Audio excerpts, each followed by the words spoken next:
I feel this is another video that might out myself, a little bit embarrassing of how well I don't super know these. It's been so long, and that's why I need more time so I can reread these series.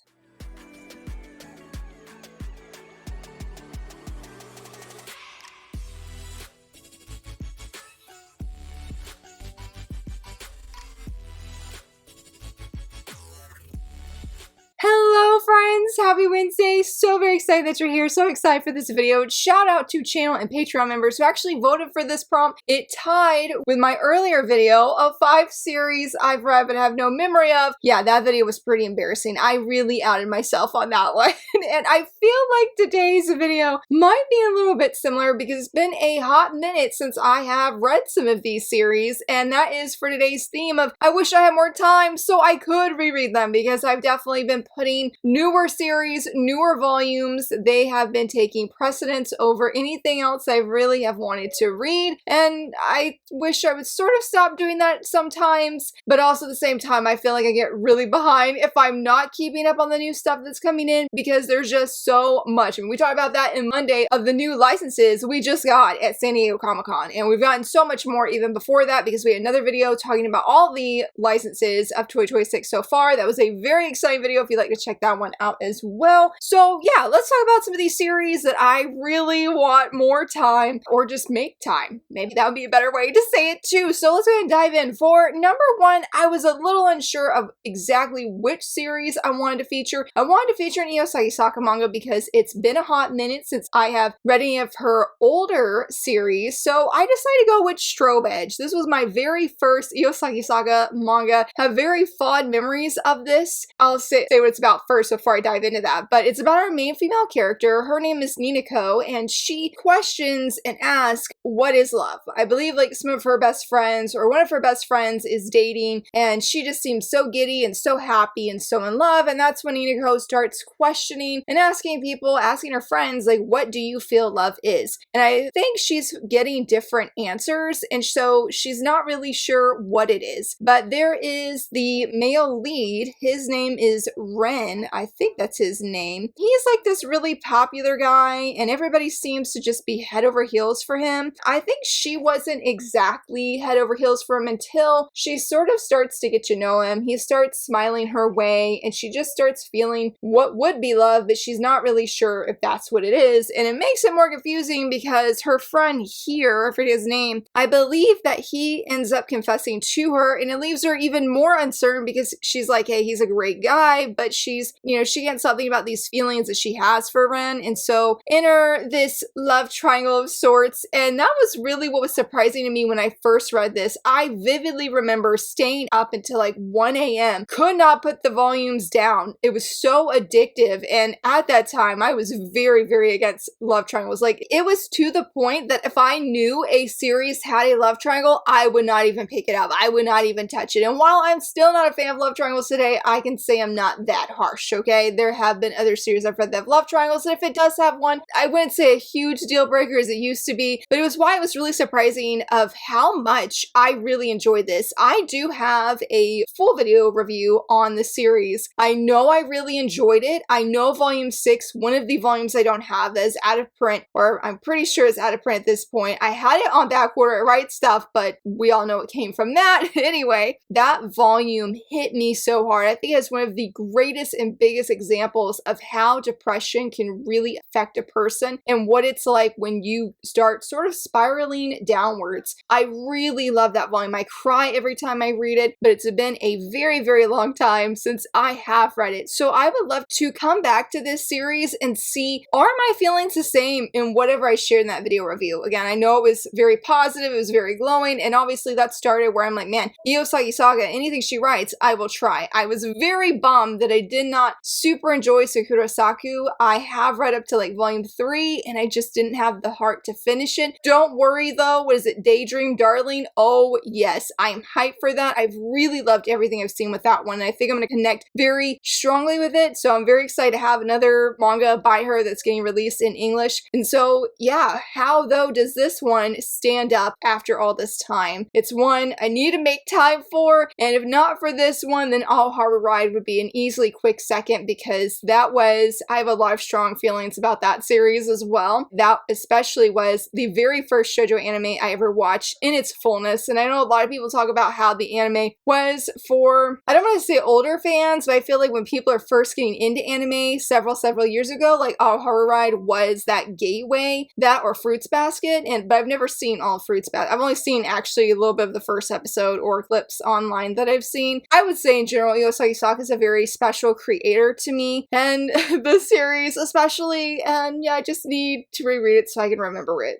For number 2, I will say it is not often, if at all, that I really prioritize shonen manga rereads. Maybe that sounds really bad, and I have another one that's coming too, but this one I have really loved so much. Got my husband on the hype train, and then I start picking it up physically, and that is Kaiju number 8. It is about our main male lead, who is not a kaiju at first. He is a regular human being, just like the rest of us. Right here, his name is Kafka, and he is 32 years old, or in his 30s. He works for the, I don't know the proper word or term for the department that he is, but they get rid of basically the kaiju guts. Whenever the kaiju forces come in, they take out the kaiju, all of that stuff. Well, it's his department's job to get rid of all the stuff that's left behind from the dead kaijus. But he really wanted to be part of that kaiju force that's taking down these kaiju. He has applied, I think, 2 or 3 times, I think it's 3 times or more, to get in, and each time he's turned away. Now he's a little bit older, where he's barely making it in before the age cutoff, and he's sort of debating, should he try again? And that's when we have a younger character come in, Ichikawa, who is, I think, 18. Also my best boy in this series. I love him so much. Here he is right here. I really love his character. But he comes in, and he is going to the kaiju forces.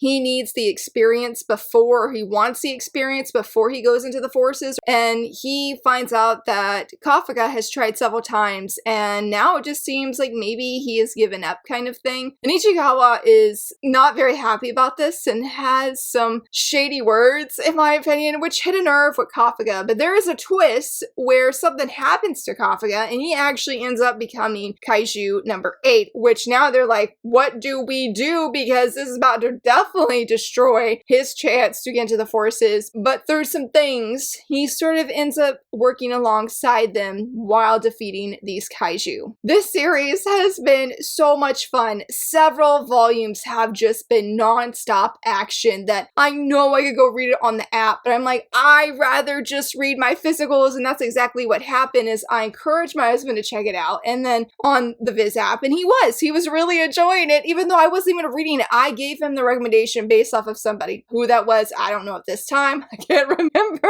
And then I started reading it, and I really enjoyed it so much. So I'm like, you know what? I'm just gonna read the physicals. And I have actually not even seen spoilers for the final volume, and I'm very, very relieved. I really hope that I enjoy it. It is coming in the upcoming months. I'm not really sure when it releases, but I'm not ready. But at the same time, I don't remember a lot of earlier events in the series. What happened? I have some feelings towards some of the characters. I feel like I remember that more than I do of how did we get from A to B. I'm like, I don't know. I just like the characters, like the things that are happening. So I would really love to one day come back to this series, sit down and read it from start to finish. I feel it'd be such an intense and exciting adventure to read it that way rather than just waiting with anticipation for the next volume to arrive in the mailbox so I could finally know what is about to happen, because several times, especially in those later volumes, it ends on such a cliffhanger, and I'm like, oh my goodness. But yeah, I even flipped through this first volume and I did not even remember half of the things. I was like, I forgot that Kafka meets this person. I forgot this really funny scene happens. That's why it's just time at some point to make time to read this again. I think I would really enjoy it again if I came back to it. I have at times debated, like, should I let the series go? But no, I really enjoy it. My friend even gifted me the novel. I think I have them on the upper shelf. But she gifted me the novel, and that was just as amazing as the manga series was. I really, really enjoyed that. But yeah, I easily knew Kaiju number 8 was definitely one of them. Same as this next series. And I feel sad to have it on this list, because my goal like 2 years ago was to read the whole thing. Even joined a a buddy group where we were all read together, and I just got woefully behind, and that is Haikyu. One of my favorite series ever. I mean, Hinata here, he is my all-time favorite character. I love him so much. He has my heart, and I'm like, why, Laura, is it on this list? Why? Why is it on this list? If you're not familiar with this series, it is about our main character, Hinata. He is on the shorter end, and he has this deep love for volleyball. Like, he does everything he can in middle school to try and put a team together just so he can get out on the court and actually play with a team. And he ends up doing that. Unfortunately, though, they do massively and painfully lose, and they lose to Kageyama here. You can see them on the back. And Hinata sort of vows, I feel like, to himself a little bit that he is going to get on a volleyball team and he is going to beat Kageyama. Like, he is determined to beat him one day. The twist is, though, is when they both go to high school, they end up being on the same team. And they do not really get along in the beginning. In fact, so much so that the team captain is like, hey, take back your forms to join our volleyball club because you are incompatible. You're causing problems for everybody else. He gives sort of a verdict. If that they could play on the same team, they could join again. And Kageyama, though, he over there saying he could do everything by himself. It was definitely a moment, but they end up joining again. And it's their story, I would say, though definitely Hinata's, of him becoming a volleyball player, being on the court, being able to experience being with teammates who actually know how to play volleyball and not just be friends from the basketball team or the soccer club. No, they really do know how to play. And so it goes all the way up past, I almost know spoiler, it goes pretty far though, and I love it so much. I have reread certain volumes multiple times, aka the end. Volumes 44, volumes 45. I'm pretty sure the second half of volume 42, one of the most reread volumes in my collection, hands down. Loved it so much, I actually had it on display at my desk for at least a year or two because there is just a certain arc in that volume I adore so much. It encourages me. It makes my heart feel better. But the whole series, I've never reread since the first time I've read it. And I have read, I don't know if it's down here either, I rearranged my manga yesterday. I have reread up to volume 4, volume 5. And as I said, I had a goal. It was literally the only reading goal I had because I don't really make reading goals for myself because I don't want to put like stress or pressure on my reading. But that specific year, I was like, you know what? We could do a volume a week. I could do that. It did not happen. Because as I shared, I'm back on volume 4, volume 5, and I have not read it in such a long time. And I really, really love these characters. I mean, Haikyu is one of those series that genuinely changed my life for the better. I love it so much. I mean, I even wrote an encouraging book for authors where I thank Sensei in my afterword of how impactful these characters were. So they have my heart. I love them very, very much. And I'm just like, Laura, please reread them. Please reread them because you know you missed them.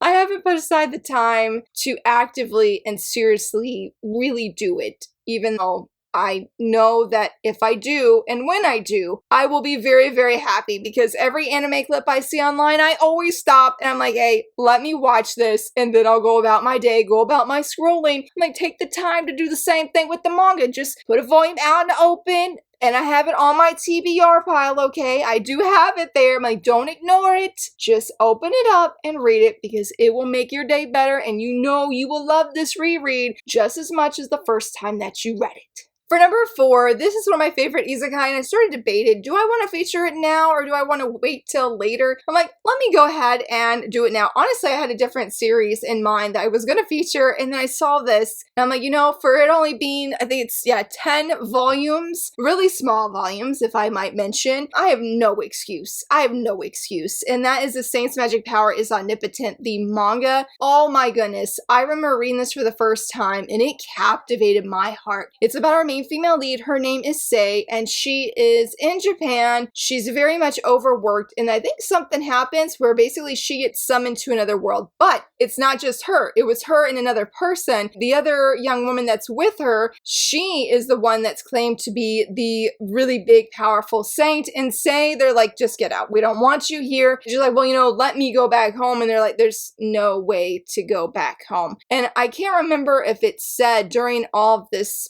summoning that has happened, but she technically is a saint as well. It's just they don't want her, I guess, because she's not younger, she's not beautiful, she doesn't seem very sweet, she's just not the other girl, okay? But I do want to establish the other saint, though, is not a bad guy, okay? She is an actual good person. She was just really scared, and I really don't blame her. So anyway, I just had to put that because this is not one of those kind of manga where it's one girl taking the other girl's position. It's not that. Anyway, back to say though, but so she's basically outcasted, and she ends up going to a research institute where she's excited to be there. She's able to sort of use these new saintly abilities, saintly powers, I guess you would say. She helps make these different, I don't know if potions, I don't feel like potions, more like elixirs maybe. They are, I guess you'd say, like healing potions to help with the guards after, or help with the soldiers, excuse me, after they come back from, you know, fighting monsters and whatnot. And she continues to grow in her abilities. And I think what sets it off too is somebody notices when she makes these potions, when it's just her, they're always more stronger than if, say, if somebody else made the exact same potion. Same ingredients, everything, it's just because she's a saint. So maybe they didn't realize at first she was, and they just sort of outcasted her, but it's her coming into her powers, and as the title says, the saint's magic power is omnipotent, because yes, it really, really is. So I really enjoyed this series and how laid back it was. I mean, definitely had some really good action moments, and the romance is so slow burn. It's like, please,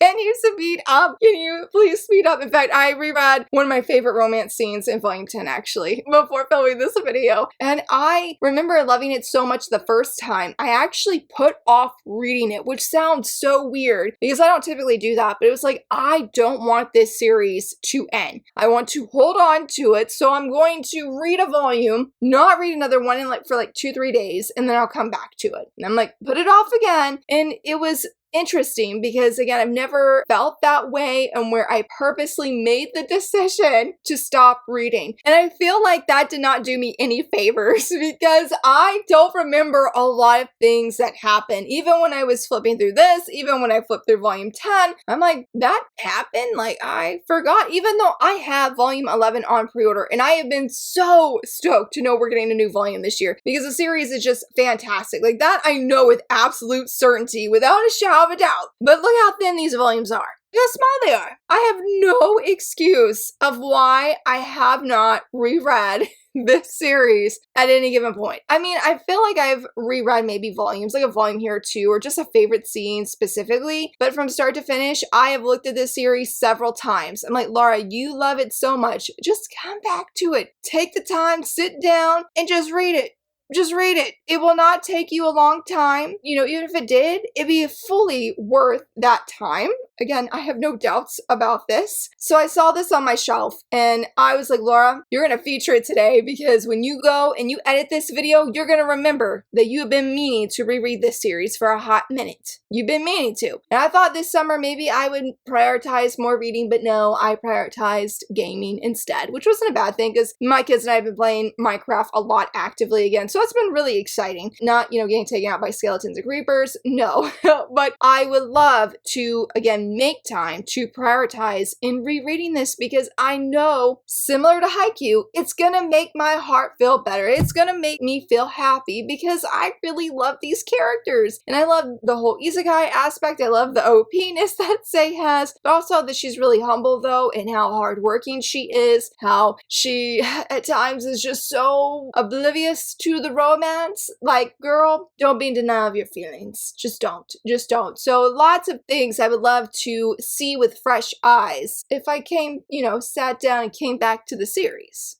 And for number 5, this is a series I would so love to come back to. And there's a reason I know I'm holding off on this. I know it. I know what it is. And that's From Far Away. Man, this series is wonderful. We just talked about recently in a manga news video of the PV, of the key visual, of how excited I am. Really, really hoping that it pushes Viz to be like, you know, we want to make some money, want to make some profit, and let's do a 3-in-1 or a 2-in-1 or just reprint the volumes. Like, any or all of the above. I would absolutely love that so much. If you're not familiar with this series, it's about our main female lead. Her name is Noriko, and she is a high school girl who is, you know, hanging out with her friends and whatnot, and they hear, I think it was like on the news. I remember it was so weird because they said people have been leaving brown bags around the sidewalks that have bombs in them. And I was like, bombs? Like, what a crazy thing. Who's doing doing that? Well, Noriko, I forget how it goes about, something with the ball, something helping a child, and she actually runs into one of these bags. Rather than, you know, something very bad happening to her, she ends up getting isekai to this other world. And now she's being, oh gosh, what do they call her? The chosen one, more or less? There's a certain name that they are giving her, and she is called that. And poor girl is just freaking out in this new world. There's monsters, she doesn't know anybody, and then when she runs into our male leader, he runs into her, I guess you would say. He doesn't know Japanese, and she doesn't know what he's saying. There is nothing of this modern isekai where they're, you know, isekai to the world, and they know what everybody's saying. Nope, not from far away. Noriko genuinely has to learn the language to be able to communicate with Izark as well as other people. A very, very cool part of this manga. So it's her story of living in this new place, getting to know Izark, falling in love, which is so amazing, but also being on the run, avoiding danger, and then hearing this prophecy and wanting to fight back that these really dark words, this dark prophecy, at least for Izark, that he does not have to be what this prophecy is saying. It has such a moving and ending, touching message that I remember very vividly crying about because I was so moved by it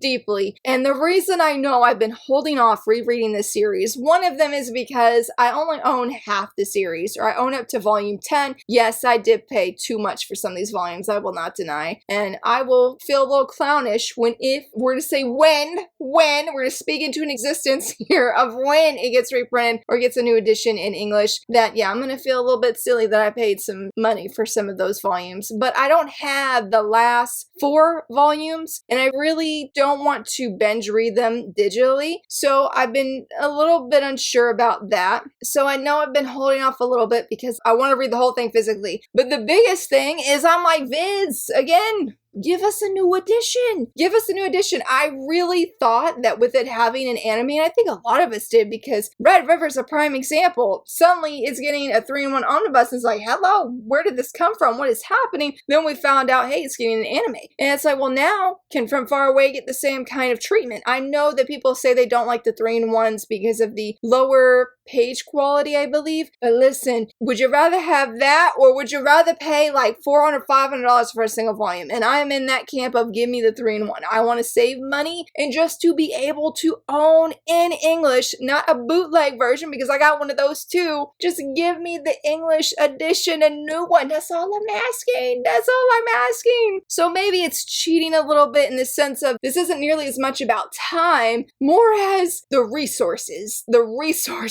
of how I want to read the manga and what kind of quality I want to have. And it was interesting to me because, man, these volumes are really yellow, like to put that in comparison, because sort of like a yellow or faded, and then there's like the white. I was like, wow, I didn't realize how old this edition is. If we get new editions, I'm not selling these. I already told myself I'm keeping them because it is very cool and just very special, and I love the story. For sure though, From Far Away is on this list. I know it's another series just like the other ones that if I were to reread it again, I know I would love the series. When I did the From Far Away shoujo manga quiz and I reread several volumes, I loved being back with these characters. It reminded me how wonderful of a series this is, and truly thankful that an anime is coming so people can experience Noriko's powerful journey, her and Izark's. It is wonderful. It is truly amazing seeing what old isekai manga used to be and how it was not a simple, easy journey whatsoever. But the romance is very, very sweet. It has some swoon. It is the best. It is the best. So I need Viz Media to help me fulfill this desire to reread. Yes, I gotta make the time. But if you want to fulfill the new editions here, that will help make it happen even faster. But I would love to hear from you, friend. Do you reread often? Do you prioritize that above getting new releases? I would love to know. And what older series would you love to reread as well? Let me know down below. And if you enjoyed this video, please give it a thumbs up and subscribe. And thank you so much for watching. Bye!